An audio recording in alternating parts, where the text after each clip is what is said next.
ভাই, এপ্রিলের 15 তারিখে মেডিকেল শুরু, দালাল বলল।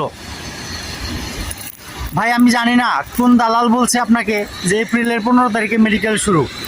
যদি কোনো দালাল বলে থাকে তাহলে মনে হয় সেই দালালের বাবার দেশ মালয়েশিয়া, আর তা না হলে মালয়েশিয়ার সরকার সেই দালালের বাপ লাগে। যদি দালালের বাপ না লাগতো তাহলে এরকম নিশ্চিত করে বলতে পারতো না যে 15 তারিখে মেডিকেল শুরু। যেখানে মালয়েশিয়ার সরকার এখন পর্যন্ত বলতে পারে না যে মালয়েশিয়ার মেডিকেল কবে শুরু, কলিং কবে থেকে শুরু হবে, সেখানে বাংলাদেশের কিছু দালালরা মানুষের কাছ থেকে প্রতারণা করে, এইভাবে মিথ্যা কথা বলে প্রতারণা করে মানুষের কাছে টাকা হাতিয়ে নেয়। মনে রাখবেন, এই ধরনের দালালরাই কিন্তু বিপজ্জনক, এদের কাছ থেকে দূরে থাকবেন।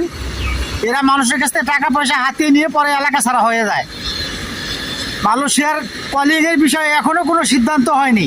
যদি কেউ বলে থাকে 15 তারিখে, 20 তারিখে বা অমুক মাসে তমুক মাসে মেডিকেল চালু, এটা সম্পূর্ণই ভুয়া।